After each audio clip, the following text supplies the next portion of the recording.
Bismillahirrahmanirrahim. Assalamu alaikum, students. Today our topic of discussion is axial diffraction and Bragg's law. Axial diffraction and Bragg's law. In every type of electromagnetic radiation, during diffraction, all the radiations follow Bragg's law.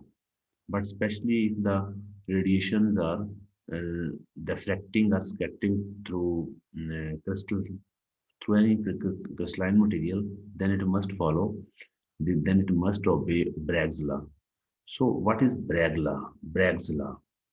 It is very basic and very important topic for understanding of axial diffraction. But before going into detail of Bragg's law, first we know some important background about Bragg's law. Let's start. First of all, we see what is crystal structure. What is crystal structure? Crystal structure actually the sum of lattice and basis. Lattice and basis. So first we know what is crystal structure. Before that, we must know what is lattice and what is basis. Lattice, lattice is a simple pattern of simple pattern of points that indicate the crystal structure. यानी आप इसको ऐसे समझ लें कि अगर crystal structure में हम पॉइंट्स एटम की जगह पॉइंट्स यानी एटम्स को पॉइंट्स से रिप्लेस कर दें, तो इस तरीके से जो क्रिस्टल स्ट्रक्चर बनेगा, जो एक यूनिट सेल बनेगा, उसको हम कहेंगे लैटिस। और बेसिस आपको पता है ये वो ग्रुप ऑफ एटम होता है जिसको हम हटा के उसकी जगह एटम लगाते हैं। तो अगर वो एक एटम, बेसिस जरूरी नहीं ग्रुप ऑफ एटम, वो एक एटम भी हो सकता है, ग्रुप ऑफ एटम भी हो सकता है। तो अगर आप उस एटम या ग्रुप ऑफ एटम को उन पॉइंट्स की जगह लगा दो लैटिस के अंदर, जहां पर हमने वो पॉइंट्स लगाए थे इन प्लेस ऑफ एटम या ग्रुप ऑफ एटम, तो वो क्रिस्टल स्ट्रक्चर बन जाएगा। बहुत ये कॉम्प्लिकेटेड चीज नहीं, बिल्कुल सिंपल सी है कि क्रिस्टल स्ट्रक्चर है एटम की arrangement, particular arrangement in a material. अब एटम की पर्टिकुलर अरेंजमेंट मटेरियल के अंदर क्या है, वो क्रिस्टल स्ट्रक्चर हमें बताता है। लेकिन क्रिस्टल स्ट्रक्चर अब जब हम उसको अंडरस्टैंड करने के लिए या उसको डिस्कशन के लिए अब एटम पकड़ के, एटम तो नहीं देखा जा सकता, फिर हम उसको कैसे एक्सप्लेन करें, कैसे डिस्कस करें, तो हम आमतौर पर उसको ड्रॉ करते हैं पेपर पर और एटम की जगह हम पॉइंट लगाते हैं, तो वो एक लैटिस बन जाती है। वो एक लैटिस होती है, क्रिस्टल लैटिस कहलाती है। अगर उन्हीं पॉइंट्स की जगह हम, जहाँ एटम की जगह हमने पॉइंट लगाए हैं, वहां पर हम पॉइंट से दोबारा एटम लगा दें, यानी एटम या ग्रुप ऑफ एटम लगा दें, तो वो बन जाएगा, वो कह रहा है वो एटम या ग्रुप बेसिस है। और लैटिस के ऊपर लगाने से लैटिस वो एग्जैक्टली क्रिस्टल स्ट्रक्चर बन जाता है, बिल्कुल पैटर्न बन जाता है एटम्स का, जिस तरह का हमने ड्रॉ किया होता है उसी तरह का वो वही लैटिस जो है वो क्रिस्टल स्ट्रक्चर हमें देती है। मतलब अगर एटम की अरेंजमेंट को हम क्रिस्टल स्ट्रक्चर है पर्टिकुलर मटेरियल में, लेकिन अगर एटम की बजाय लैटिस पॉइंट, अगर हमने पॉइंट लगाए एटम की जगह, तो वो लैटिस है। बेसिस असल में एक एटम हो सकता है या ग्रुप ऑफ एटम हो सकता है। एक एटम की जो बात समझ में आती है, ग्रुप ऑफ एटम इसलिए हम इसे कहते हैं कि बाज़ औक़ात लैटिस बनाने के लिए एक एटम, स्पेशली कंपाउंड्स में एक एटम जो है किसी भी लैटिस लैटिस साइट पर एक एटम मौजूद नहीं होता, बल्कि ग्रुप ऑफ एटम होता है। दो या तीन या ज़्यादा भी हो सकते हैं एटम होते हैं लैटिस पॉइंट पर, तो हम उनको रिप्लेस करके एक ही पॉइंट लगाते हैं। तो अगर उस पॉइंट की जगह वही एटम या ग्रुप ऑफ एटम लगा दी जाए तो बन जाएगा क्रिस्टल स्ट्रक्चर। तो ये वैसे तो ऐसे इतनी डिटेल में हम चले गए, असल में लैटिस पर बेसिस लगाने से क्रिस्टल स्ट्रक्चर बनता है। लेकिन क्रिस्टल स्ट्रक्चर में मुख्तलिफ मटेरियल जो है वो क्रिस्टल स्ट्रक्चर मुख्तलिफ किस्म का रखते हैं। कुछ में एटम बहुत करीब करीब होते हैं और कुछ में एटम जो है वो डिस्टेंस पर भी होते हैं। अगर एटम्स एक दूसरे के बहुत करीब हैं और अ, उनके दरमियान स्पेस बहुत कम है, तो हम कहेंगे ये एटम जो है ये क्लोजली पैक्ड है, क्लोजली पैक्ड है। और उस तरह की पैकिंग को हम क्लोजेस्ट पैकिंग कहते हैं। यानी क्लोजेस्ट पैकिंग जो है वो equidimensional object are arranged so to fill the space efficiently, that is called closest packing. तो इक्वी डिमेंशनल का जो नाम लिया है ऑब्जेक्ट्स का, असल में एक मटेरियल के अंदर जो स्ट्रक्चर उसका होता है उसमें तमाम एटम, यानी जो लैटिस के अंदर चलो कह लो या फिर क्रिस्टल स्ट्रक्चर में एटम्स कह लें, एटम के दरमियान जो डिस्टेंस है वो एक जैसा ही रहता है थ्रू द क्रिस्टल स्ट्रक्चर, इसलिए उसे इक्वी डिमेंशनल कहा है ऑब्जेक्ट्स। अगर वो स्पेस को फिल करें तो जितना ज्यादा वो जिस हद तक वो स्पेस को फिल करते हैं एटम्स मटेरियल के अंदर एक अरेंजमेंट के साथ, जिस हद तक वो उसको फिल करते हैं वो उनकी क्लोजेस्ट पैकिंग कहलाती है। और मेटल नॉर्मली जो क्लोजेस्ट पैकिंग एग्जिस्ट करती है नॉर्मली वो मेटल्स में होती है। देखो ना, अगर आप रैंडमली एक अमॉर्फस मटेरियल है, अमॉर्फस मटेरियल में एटम जो है वो क्लोजली पैक नहीं होंगे क्योंकि उनमें तरतीब नहीं होती। जब आपने देखा है कि जब भी चीज़ों को तरतीब से रखा जाए तो ज्यादा ज्यादा आ सकते हैं, थोड़ी एक खास वॉल्यूम में खास स्पेस में ज्यादा वो चीज़ें आ जाती हैं। बिल्कुल इसी तरह अगर हम अरेंज्ड एटम्स की बात करें तो उनकी क्लोजेस्ट पैकिंग होती है, जबकि जो रैंडमली अरेंज्ड जो चीज़ें होती हैं उनके अंदर उनकी क्लोजेस्ट पैकिंग नहीं होती। तो हम अगर क्लोजेस्ट पैकिंग की बात करते हैं तो actually we are talking about the materials which have arranged atoms, उसको हम क्लोजेस्ट पैकिंग कहेंगे। लेकिन पैकिंग एफिशिएंसी अगर जाननी होगी किस हद तक कोई मटेरियल पैक्ड है, this can be very easily calculated using the formula volume occupied by the atom to the total volume of the crystal. इस तरीके से ये हम जान सकते हैं। देखो ना, अगर वॉल्यूम वॉल्यूम एटम्स ने जो ऑक्युपाई किया होता वॉल्यूम वो एक्चुअल वॉल्यूम है, और total volume of the crystal is not actual because atom we are taking actual atoms in spherical form. तो अगर स्फेरिकल चीजों को बॉल्स को आपस में जोड़ोगे तो उनके दरमियान स्पेसिंग रह जाएगी जिसे इंटरस्टिशियल कहते हैं, इंटरस्टिशियल स्पेस कहते हैं। तो वो इंटरस्टिशियल स्पेस अगर कम से कम होगी तो पैकिंग उतनी ही अच्छी होगी, और जो एटम का वॉल्यूम है वो ज्यादा होगा एज, और उसका डिफरेंस या उसकी रेशियो टोटल वॉल्यूम से कम होती जाएगी। एटम की जो एटम ने जो वॉल्यूम ऑक्युपाई हुआ है वो टोटल वॉल्यूम के हिसाब से रेशियो बढ़ती जाएगी, तो पैकिंग एफिशिएंसी भी ज्यादा होगी। तो इसका मतलब अगर मटेरियल के अंदर आप लोग पैकिंग एफिशिएंसी जानना चाहते हो, जांचना चाहते हो, कैलकुलेट करना चाहते हो, then you will easily calculate by using this formula. What is the volume of atoms, actual volume of atoms in that crystal, uh, by taking the ratio of the actual volume occupied by the crystal with total volume of the crystal। तो इस तरीके से packing efficiency जान सकते हो। तो ये closest packing या पैकिंग एफिशिएंसी या क्रिस्टल स्ट्रक्चर्स का एक्स-रे डिफ्रैक्शन के साथ क्या ताल्लुक है, ये आप लोग मेरा ख्याल साथ साथ समझ रहे होंगे, क्योंकि क्रिस्टल स्ट्रक्चर से ही तो डायरेक्शन होनी है, इसलिए हमें थोड़ा क्रिस्टल स्ट्रक्चर का भी पता होना चाहिए। और साथ अगर क्लोजेस्ट पैकिंग है तो उस हिसाब से डिफ्रैक्शन भी उसी हिसाब से होगी, क्योंकि डिफ्रैक्शन तो एटम एटम से ही होनी है, स्कैटरिंग या डिफ्रैक्शन जो है वो एटम से होनी है। तो क्लोजेस्ट पैकिंग होगी तो डिफ्रैक्शन उसी हिसाब से जो डिफ्रैक्शन उसमें भी वेरिएशन आएगी। दूसरी चीज है वॉइड्स वॉइड्स वॉइड्स या वॉइड स्पेस।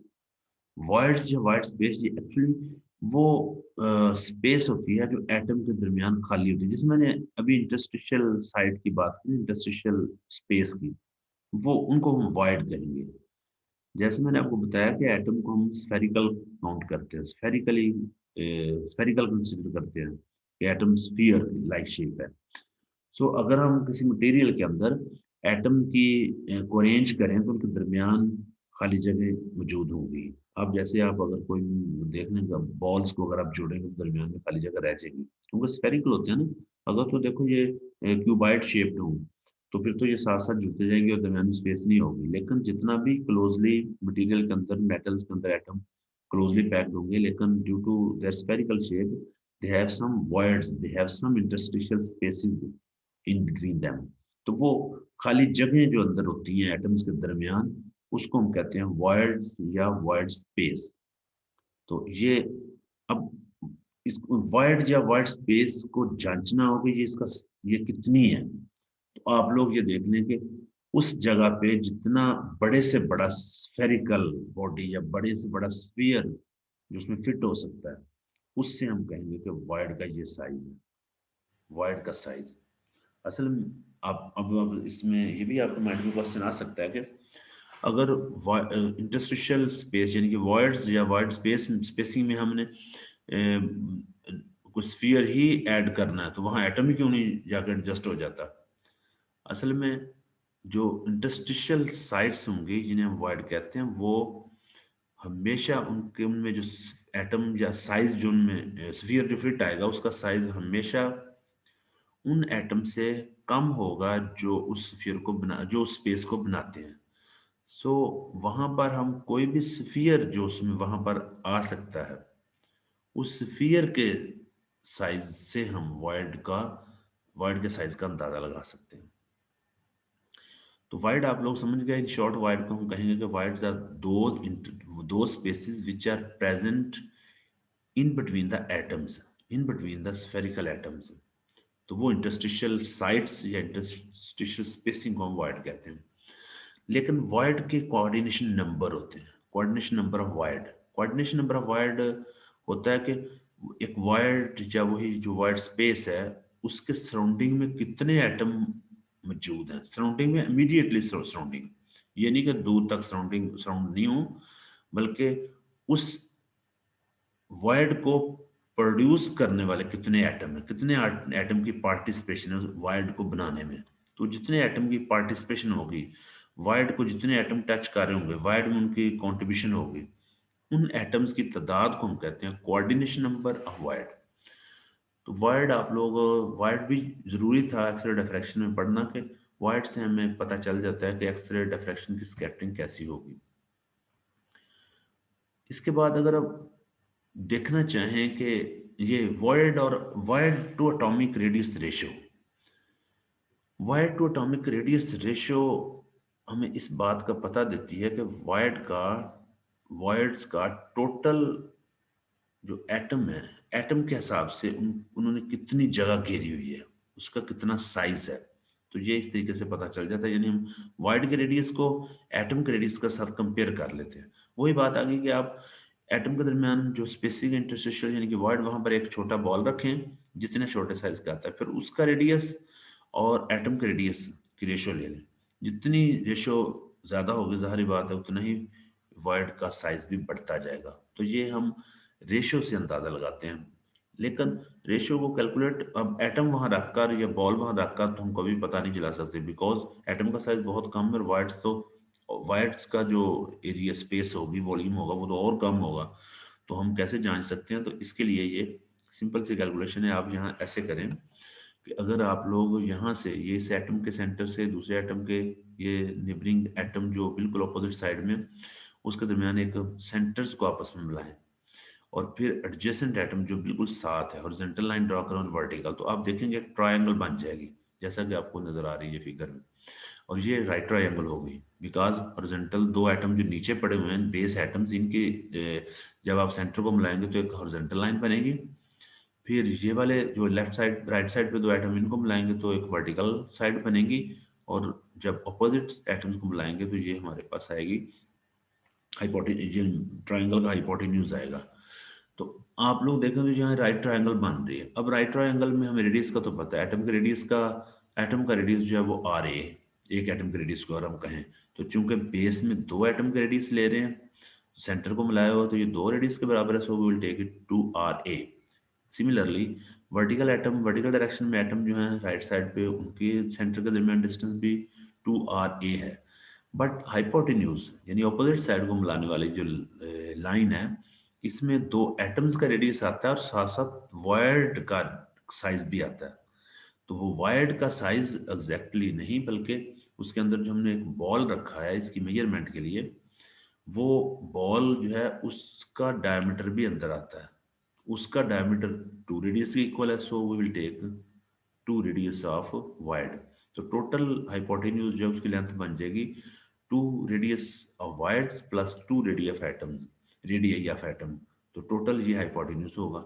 अब ये एक राइट ट्राइंगल बन गई जिसके आपको तीनों साइड्स का पता है, so we simply use because it is right triangle and the central angle is 90 degree and other two angle are 45 degree, so we'll take here a sine ratio, and sine 45 is equal to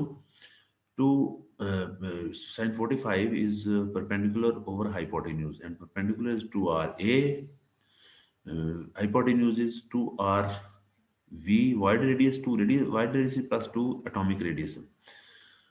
और यहाँ पर हम आसानी से ये चीज find कर सकते हैं, because sign 45 degree is 1/√2, and if we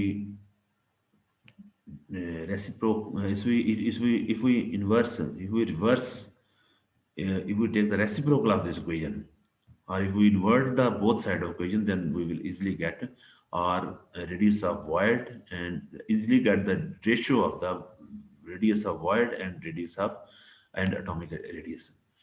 So this will be equal to 0.414। तो ये 0.414 ये रेशियो है वाइड की एटम के हिसाब से। एटम के हिसाब से वाइड जो है वो इतना छोटा है।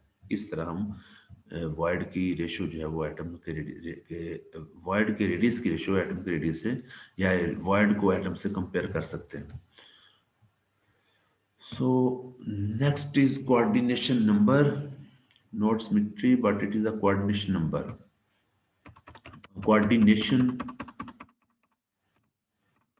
this is simply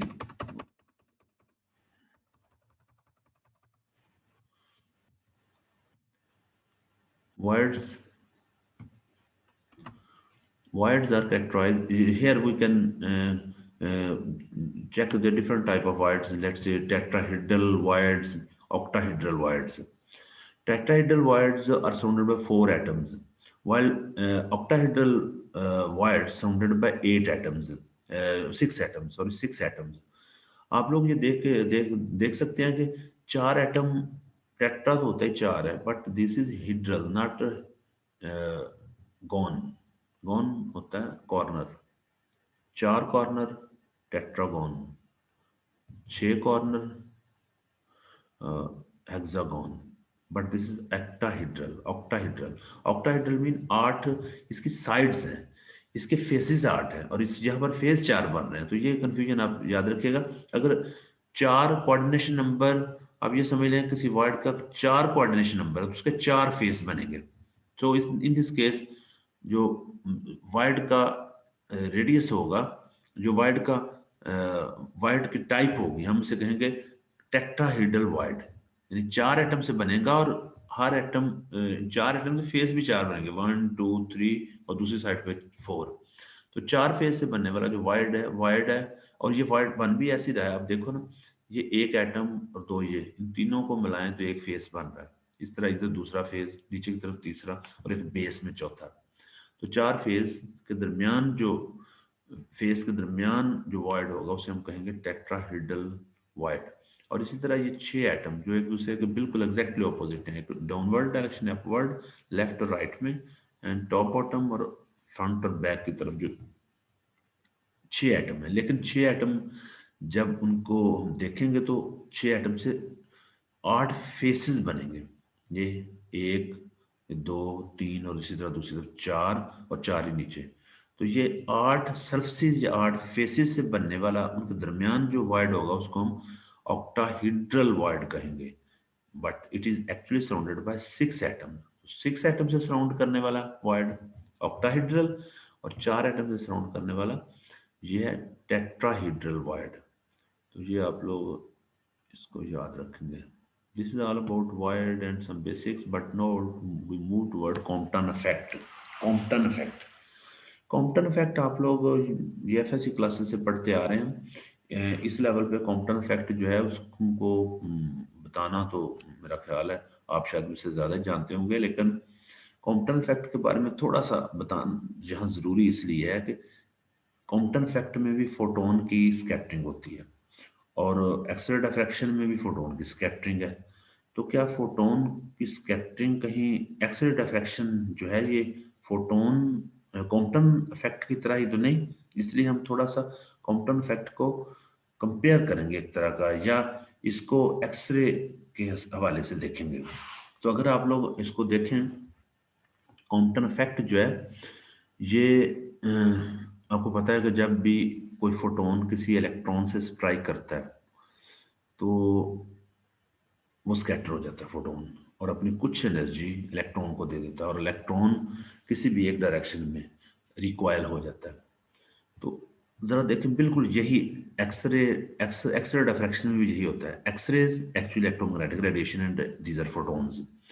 So when X-rays strike with the target, with any material or with the target material or with the sample, then exactly same phenomena is occur.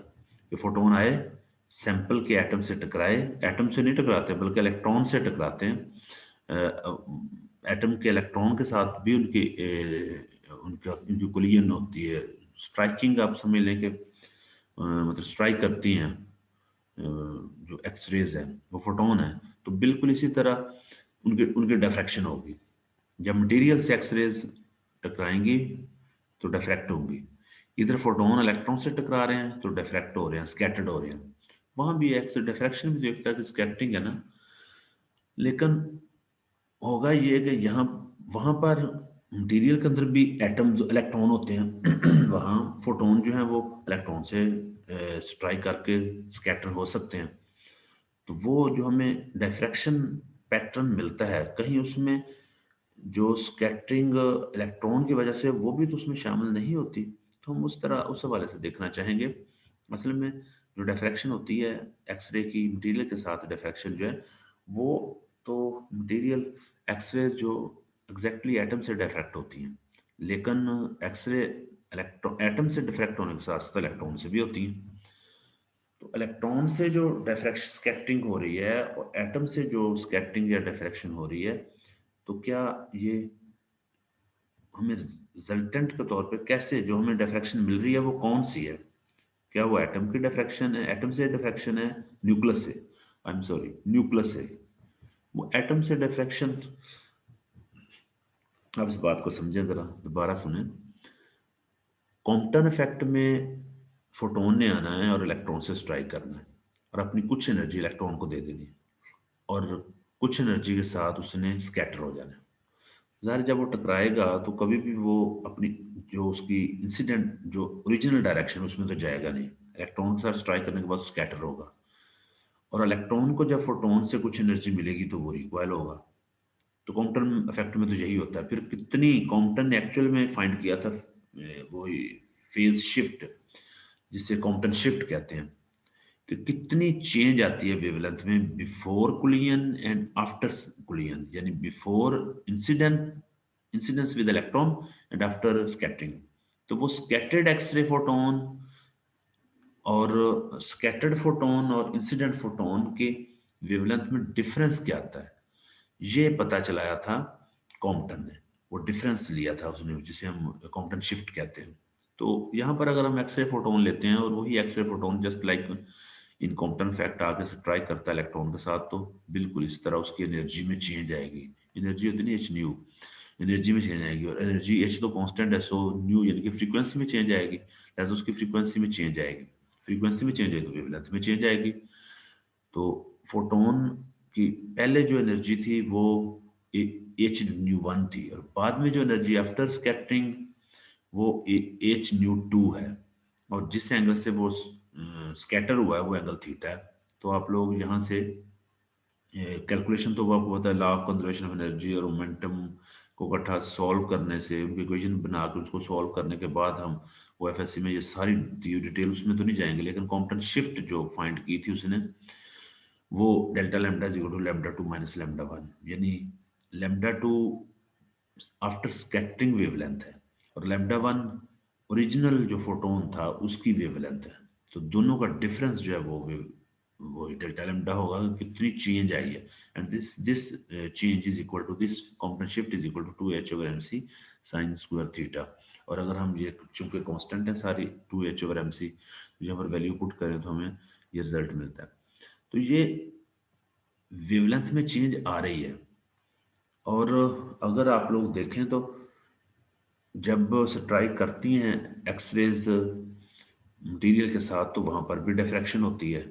तो फिर ये हमें जो जो हमें पैटर्न मिलता है, जो हम डिफ्रैक्शन के नतीजे में जो रेडिएशन को जो फॉल करती हैं, यानी स्कैटर्ड रेडिएशन, और वहाँ उनमें पैटर्न देने वाली कौन सी और बाहर इलेक्ट्रॉन से स्ट्राइक, इलेक्ट्रॉन की वजह से स्कैटर जो होती है वो कौन सी है। तो वो डिफरेंस जो है ना उसका हमें पता चलता है। उसका पता चलेगा ये एक्सरेज, स्कैटर्ड एक्सरेज जो हैं बाय इलेक्ट्रॉन, वो पीक में जो पीक्स बनती हैं वो उसमें उनकी पार्टिसिपेशन नहीं होती, क्योंकि वो सारी की सारी असल में होगा ऐसे ना कि जो हमें पैटर्न मिलेगा उसमें जो इन फेज स्कैटर्ड वेव होंगी वो असल में पीक देती है हमें। मतलब पहले इंटरप्लेनर स्पेस में पहले एटॉमिक प्लेन जो है उससे और फिर दूसरे से जो डिफ्रैक्ट होके आ रही हैं, दोनों इन फेज हैं, तो वो जितनी ज्यादा रेडिएशन इन फेज होंगी, इंटेंसिटी ज्यादा, वही पीक हमें देती हैं। लेकिन इलेक्ट्रॉन के साथ स्ट्राइक करने के बाद ये डिफरेंट डायरेक्शन में स्कैटर हो जाती हैं। सो ये वो पीक्स नहीं देती बल्कि, और अगर पीक देती हैं तो वीक होती हैं पीक। और उनको फिर इंडेक्स करना, उनका पता चलाना कि वो कौन से पैटर्न बता रही हैं, वो मुमकिन नहीं, वो तो पता नहीं चलेगा, क्योंकि वो एक्चुअल में क्रिस्टल स्ट्रक्चर तो नहीं बताएंगी, वो तो इलेक्ट्रॉन जहाँ जहाँ मौजूद हैं वहाँ इलेक्ट्रॉन के साथ स्कैटर हुई हैं। सो वो हमें वो बैकग्राउंड नॉइज के तौर पे हम उनको लेते हैं, और उनको बैकग्राउंड ये बैकग्राउंड नॉइज जो है इसको हम डिफ्रैक्शन एक्सपेरिमेंट में ये नॉइज के तौर पे लेते हैं। और जब भी उसको फिर इंडेक्स किया जाता है तो नॉइज को रिमूव कर दिया जाता है। तो ये कॉम्पटन के हवाले से आपको देखना दिया था कि डिफ्रैक्शन में ये जो कॉम्पटन इफेक्ट वहाँ इन्वॉल्व होता है, वो उस कॉम्पटन इफेक्ट का pattern X ray diffraction, actual X ray diffraction के साथ क्या ताल्लुक है, और फिर उसको किस तरह आपने हैंडल करना है। So this is all about Compton fact. Now we'll move another topic and another concept, and that is superposition of waves. Superposition of waves. ये बहुत आसान सा है और छोटी क्लासेस में आप लोग पढ़ चुके हो, but here we will recall this concept, superposition of wave. आपको पता है ना, वेव जब भी आ रही होती है, जब भी वेव किसी खास डायरेक्शन से मूव करती हैं और मटेरियल से हिट करती हैं, बल्कि जब वेव आ रही होती हैं और उन्होंने मटेरियल से आफ्टर स्कैटरिंग भी जब वो हमें हासिल होंगी, तो दोनों केसेस में कुछ इस तरीके से होगा कि अब वेव को हमने ये देखना है कि वो जो हमें रिजल्टेंट एम्पलीट्यूड मिल रहा है वेव का वो क्या है। यानी अगर दो या दो से ज्यादा वेव आपस में इंटरफेयर करती हैं तो उनके इंटरफेरेंस से वेव्स जो हैं वो रिजल्टेंट वेव कैसी होगी। अगर तो बड़ा आसान सा है कि अगर दो वेव, जैसे आपने देखा होगा कि अगर दो वेव कंस्ट्रक्टिव इंटरफेयर करें तो एम्पलीट्यूड डबल हो जाता है, और अगर डिस्ट्रक्टिव तरीके से इंटरफेयर करें तो एम्पलीट्यूड खत्म हो जाता है, वेव भी खत्म हो जाती है, दोनों का इफेक्ट कैंसिल हो जाता है। लेकिन अगर दो या दो से ज्यादा वेव कंस्ट्रक्टिवली या डिस्ट्रक्टिवली इंटरफेयर नहीं कर रही, किसी भी तरीके से आपस में मिल रही हैं, तो रिजल्टेंट वेव कैसी होगी। तो इस चीज को डील करता है प्रिंसिपल ऑफ सुपरपोजिशन। तो यही वो हम यहाँ देखना चाहते हैं कि यहाँ पर अगर आप लोग देखें तो ये वेव जो आपको जरा थोड़ी सी बोल्ड नजर आ रही है, this is the resultant wave. और ये दो वेव हैं जो आपस में इंटरफेयर कर रही हैं, लेकिन एग्जैक्टली कंस्ट्रक्टिव या डिस्ट्रक्टिव इंटरफेरेंस नहीं दे रही। तो हम क्या करेंगे, हम किसी भी पॉइंट पर रिजल्टेंट वेव ड्रॉ करने के लिए, रिजल्टेंट वेव का एम्पलीट्यूड फाइंड करने के लिए दोनों वेव के एम्पलीट्यूड को ऐड करेंगे। ऐड करने से जितना भी हमें जो रिजल्ट मिलेगा वो रिजल्टेंट वेव का उस पॉइंट पर एम्पलीट्यूड होगा। तो अगर आप लोग देखें तो ये किसी पॉइंट पर एक वेव जो है वो जो इक्विलिब्रियम पोजीशन है उससे ऊपर है और एक उससे नीचे है, तो दोनों का इन दोनों केसेस में भी दोनों का एम्पलीट्यूड ऐड होगा, लेकिन जो भी वेव इक्विलिब्रियम पोजीशन से नीचे होगी उसके एम्पलीट्यूड को नेगेटिव लिया जाएगा। तो इस तरीके से आप ऐड करेंगे तो जो भी रिजल्ट बनेगा उस वो रिजल्टेंट वेव का उस पॉइंट पर एम्पलीट्यूड होगा। तो इस तरीके से हम रिजल्टेंट वेव को का जो है वो फाइंड कर सकते हैं। इसी तरह बिल्कुल ये दो वेव हैं, इनकी थोड़ा सा इंटरफेरेंस थोड़ी सी डिफरेंट है और इससे भी रिजल्टेंट वेव जो है ना देखो हासिल हो रही है। अगर एग्जैक्टली ये डिस्ट्रक्टिव तरीके से इंटरफेयर करती है तो रिजल्टेंट वेव का एम्पलीट्यूड जीरो होना था, but here the resultant wave have some amplitude which shows that their interference is not exactly destructive। और इसमें ना तो एग्जैक्टली कंस्ट्रक्टिव है ना इसमें एग्जैक्टली डिस्ट्रक्टिव। तो सुपरपोजिशन ऑफ टू वेव्स या सुपरपोजिशन ऑफ टू और मोर वेव्स, वो सिंपल सा ये होता है कि जितनी वेव भी आपस में मिल रही हैं उनका रिजल्टेंट, उन वेव का रिजल्टेंट क्या होगा वो हम एक्विलिब्रियम पोजीशन से किसी भी पॉइंट पर उन वेव्स का, मिलने वाली तमाम वेव्स का एम्पलीट्यूड फाइंड करेंगे। एक्विलिब्रियम पोजीशन से नीचे वाली वेव्स का एम्पलीट्यूड नेगेटिव लेंगे, ऊपर वाले का पॉजिटिव लेंगे और उनका रिजल्टेंट फाइंड कर लेंगे। जो रिजल्ट आएगा उस रिजल्ट वो एक्चुअल में एम्पलीट्यूड होगा उस पॉइंट पर रिजल्टेंट वेव का। तो इस तरीके से सुपरपोजिशन जो है ये हम फाइंड कर सकते हैं। और एक्स-रे डिफ्रैक्शन में जब वेव जो है photon also behave like particle as well as a wave. So जब फोटोन, ये वेव जो है जब एक से ज्यादा वेव वेव जो है हमें जब एक से ज्यादा वेव, ज़ाहिर है मटेरियल के अंदर प्लेन्स हैं और हर प्लेन से डिफ्रैक्शन होगी और आउटपुट पे हमें जो रिजल्ट मिल रहा है वो कई वेव का कई सुपरपोजिशन से मिल रहा है। तो सो इसके लिए हमें सुपरपोजिशन जो है ऑफ वेव्स का थोड़ा पता होना चाहिए था। हमारा जो आज के लेक्चर का जो है ना आप समझ लें कोर कॉन्सेप्ट वो ब्रैग लॉ है। तो ब्रैग लॉ को हम देखते हैं। ब्रैग्स लॉ क्या है? ब्रैग्स लॉ असल में, ब्रैग्स लॉ जो है इसको अगर हम देखें तो ये ब्रैग ने हमें ला दिया था डिफ्रैक्शन के बारे में कि असल में दो किसी भी मटेरियल के अंदर से डिफ्रैक्शन होती कैसे है या किस रूल के तहत होती है। वो रूल या लॉ जो उसने बनाया था उसे हम ब्रैग लॉ कहते हैं। लेकिन आपको पहले तो पता होना चाहिए कि एक्सल डिफ्रैक्शन जो है ये वो तरीका है जिसकी मदद से हम किसी भी क्रिस्टलाइन सब्सटेंस जो के स्ट्रक्चर का पता चलाते हैं और ये बेस करता है ब्रैग लॉ पर। ब्रैग लॉ को जानने के लिए आपको पहले फिगर को देखना होगा।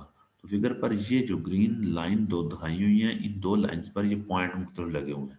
ये वही लेटेस्ट पॉइंट या एटम्स है। तो ये ऊपर वाला एक प्लेन एटम्स का और ये नीचे दूसरा प्लेन, और ये डी के दरमियान इंटरप्लेनर स्पेसिंग है। तो देखो ना किसी मटेरियल के अंदर अगर वो क्रिस्टलाइन मटेरियल है तो उसके अंदर लेयर्स होंगी, स्टैकिंग होगी एटम्स की। तो ये पहली स्टैकिंग, ये दूसरी स्टैकिंग, और दोनों स्टैकिंग के दरमियान जो डिस्टेंस है इसको हम इंटरप्लेनर स्पेसिंग कहेंगे। और वो स्टैकिंग, एक स्टैकिंग को हम एक प्लेन कह रहे हैं। और ये दो इंसिडेंट एक्सरेज इस पर फॉल करेंगी। जब फॉल कर रही हैं तो एक रे जो है वो यहाँ पर एटम है, इससे टकरा के ये मुड़ गई है, रिफ्लेक्शन हो गई।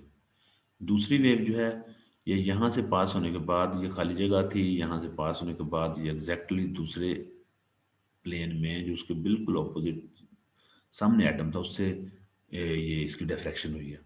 सो या स्कैटरिंग हुई है। तो दोनों वेव स्कैटर्ड होंगी इस तरीके से। अगर तो देखें डिफरेंट डायरेक्शन में स्कैटर्ड होती हैं तो उसके नतीजे में हमें रिजल्ट का नहीं पता चलना था। अब ये उस वक्त ही पॉसिबल है जब एटम्स का एटम अगर रेंडमली, आप ये समझ लें कि अमॉर्फस मटेरियल होता तो स्कैटरिंग जो है, जो स्कैटरिंग है वो इन फेज नहीं होनी थी। लेकिन यहाँ पर इन फेज हो सकती है, देख लेते हैं इसको हम डिटेल से। लेकिन ये दो वेव्स जो हैं यहाँ से ये दो एक्सरेज ये डिफ्रैक्ट हुई हैं। अब इनकी डिफ्रैक्शन को समझने के लिए सबसे पहले तो आप लोग देखें दोनों वेव का पाथ डिफरेंस क्या है।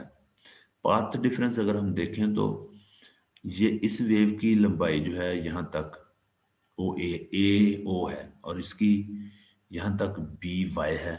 लेकिन अगर हम यहाँ से एग्जैक्टली परपेंडिकुलर ड्रॉ करें तो परपेंडिकुलर ड्रॉ करने से ये जो ओ एक्स ये परपेंडिकुलर है ओ वाई पर, बी वाई पर। तो इस तरीके से यहाँ पर B X this is distance is exactly equal to A O. तो ये आगे वाला ये पाथ डिफरेंस है। और इसी तरह अगर हम इसको आगे बढ़ाते हैं तो ये वाला ओ जो बी वाली रे है ये ए वाली रे से जितना ज्यादा डिस्टेंस कवर करेगी वो पाथ डिफरेंस होगा दोनों वेव का। तो अगर आप लोग देखें तो एक्स वाई जी ये एक्स्ट्रा डिस्टेंस कवर किया गया है। बी रे ने एक्स्ट्रा डिस्टेंस जो कवर किया है बी वाई रे ने वो है एक्स वाई जी। तो पाथ डिफरेंस भी यही होगा। इसका मतलब है बी वाई रे ने जो एक्स्ट्रा डिस्टेंस कवर किया है ए ओ से रे से वो है एक्स वाई जी। क्योंकि अगर आप लोग ये निकाल दें देखिए ये बी वाई एक्स ये तो ए ओ के बराबर है और इसी तरह ओ सी जो है ये जी डी के बराबर है। तो फिर एक्स्ट्रा जो सेकंड वाली रे है इसने एक्स्ट्रा डिस्टेंस कवर किया है वो है एक्स वाई जी और इसी को हम पाथ डिफरेंस कहेंगे। इसी को पाथ डिफरेंस कहेंगे। So path difference is X Y plus Y G this is path difference. और पाथ डिफरेंस जो है अगर हमें जब जो स्कैटर्ड रे मिलेगी या डिफ्रैक्टेड रे अगर वो इन फेज होंगी तो वो पीक समय देंगी। तो इसका मतलब है हमें पीक अगर एक्स-रे पैटर्न डिफ्रैक्शन मिल रही है तो वो रे जो डिफ्रैक्ट हो रही है वो इन फेज है और इन फेज अगर होंगी तो उनका जो पाथ डिफरेंस है वो आपको पता है एन लैम्डा के इक्वल होता है और एन जो है वो 1 2 3 4 5 कुछ भी हो सकता है। तो हम फिर कह सकते हैं कि path difference equal to n lambda. अब हम आते हैं ये वाली एक ट्रायंगल की तरफ। एक ट्रायंगल एक्स ओ वाई ले लेते हैं एक्स ओ वाई। तो इसमें अगर देखें तो ये वाला जो है ये हाइपोटेन्यूज है। ये वाला एक ये अगर एंगल लेते हैं दिस इज परपेंडिकुलर। तो अगर हम साइन थीटा लें तो साइन थीटा आपको पता है साइन थीटा होता है perpendicular or hypotenuse, and perpendicular in this case is xy and hypotenuse is oy. So sin theta is equal to xy or oy. xy अगर हम यहाँ से जानना चाहें तो वो किसके इक्वल आएगा ओ वाई साइन थीटा और O Y this is equal to D interplanar spacing. So यहाँ पर एक्स वाई बन गया D sine theta. Now we will take the triangle G O Y G O Y में देखें तो sine theta यहाँ पर आएगा G Y over O Y और वैल्यू पुट करें तो G Y is equal to D sine theta. और इन दोनों डी साइन थीटा को हम पाथ डिफरेंस जो एन लैम्डा उसमें पुट करते हैं। तो N lambda is equal to अगर D sine theta plus D sine theta and this is equal to 2d sin theta। तो n lambda is equal to 2d sin theta। This is Bragg equation और इसी को Bragg law भी कहते हैं। यहाँ पर n जो है ये ऑर्डर ऑफ डिफ्रैक्शन है। ऑर्डर डिफ्रैक्शन का मतलब ये है कि अगर पहले प्लेन और दूसरे प्लेन से जो डिफ्रैक्शन हो रही है इसको हम कहेंगे फर्स्ट ऑर्डर डिफ्रैक्शन और इसके केस में n1 है। और इसी तरह अगर हम आगे वाले प्लेन लेंगे तो ऑर्डर ऑफ डिफ्रैक्शन जो है वो इंक्रीज होता जाएगा। लैम्डा वेवलेंथ है उस वेवलेंथ का जो एक्सरे फॉल कर रही है जिसकी हम डायफ्रैक्शन ले रहे हैं उस एक्सरे की जो वेवलेंथ है उसको हम लेंगे लैम्डा। यहाँ पर डी इंटरप्लेनर स्पेसिंग है और थीटा इज ग्लेंसिंग एंगल। और अगर आप लोग देखें तो जो रे फॉल कर रही है वो कुछ एंगल के साथ फॉल कर रही है। जितने एंगल के साथ फॉल कर रही है उसको हम ग्लेंसिंग एंगल ले रहे हैं। और फिर Bragg law is actually the relationship between wavelength interplanar spacing and glancing angle. तो ये रिलेशनशिप है इनके दरमियान। तो इसका मतलब ये हुआ कि अगर आप लोगों को एंगल का या एंगल ऑफ रिफ्लेक्शन जिसे हम कहते हैं अगर एंगल ऑफ रिफ्लेक्शन का या फिर आप पता चलाना चाहते हैं लेकिन आपको इंटरप्लेनर स्पेस वेवलेंथ है तो फिर आप यानी तीन में से कोई भी दो वेरिएबल अगर आपके पास है then you can easily calculate the easily find the third variable. This is all about Bragg's law. और अब हम ये कुछ न्यूमेरिकल एग्जांपल्स ब्रैग लॉ की जल्दी से देख लेते हैं। तो आप लोग देखें क्वेश्चन नंबर 1 या एग्जांपल 1 है X ray of wavelength 1.5 angstrom are diffracted by set of atomic plane, यानी एटॉमिक प्लेन ये वाला नज़र आ रहा है, यहाँ से एक एक्सरे जो है वो डिफ्रैक्ट हो रही है और उसकी वेवलेंथ भी दी हुई 1.5 एंगस्ट्रॉम है क्रिस्टल में। तो आप देखेंगे find the angle alpha for first order diffraction. तो फर्स्ट ऑर्डर डिफ्रैक्शन के लिए आपने एंगल अल्फा जो है वो फाइंड करना है। तो बहुत आसान है, आपको पता है डिफ्रैक्शन का ऑर्डर कौन सा है, फर्स्ट, और जिसका मतलब एन जो है 1 होगा। इंटरप्रेटेड स्पेसिंग आपको दी हुई 2.9 एंगस्ट्रॉम और wavelength of X ray that is also 1.5, that is also given and which is equal to 1.5 angstrom. तो एन लैम्डा डी है, तो आप लोग फाइंड करना चाहते हो थीटा, तो वही sine theta is equal to 2d sine theta is equal to n lambda, और साइन थीटा क्या आएगा, n lambda divided by 2d। N 1 है और लैम्डा 1.5, और 2d को जब मल्टीप्लाई करेंगे d हमारे पास 2.9, तो ये 5.8 होगा। तो हम बड़ी आसानी से 0.259, this is sine theta and theta is equal to 15 degree. लेकिन अगर आप अल्फा फाइंड करना चाहते हो तो आपको पता है ये एंगल जो है ये 90 डिग्री है, 90 डिग्री में से थीटा यानी 15 डिग्री माइनस कर दें, then you will easily get alpha which is equal to 75 degree. This is very simple example and application of Bragg's law. Now we will move toward another example. And other example is for first order diffraction. Low diffraction तो बता दी कि first order है.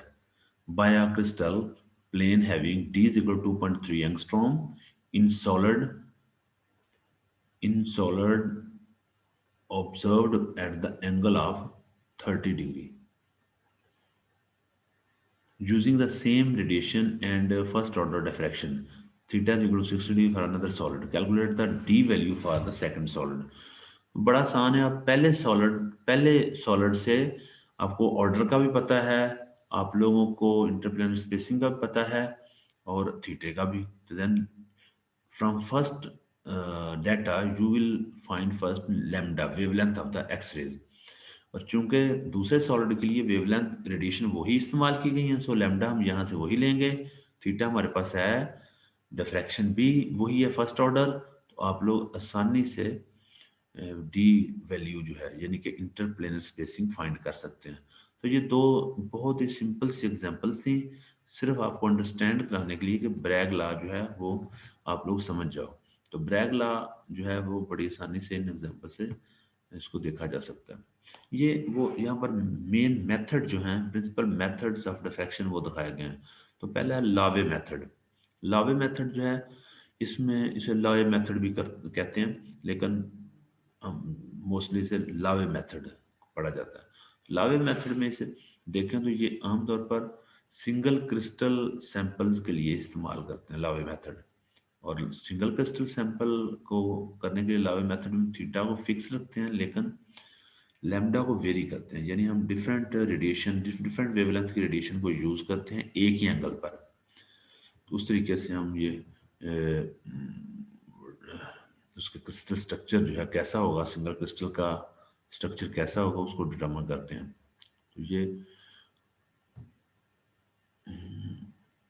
किस direction में उसकी orientations क्या हैं वो पता चलाते हैं।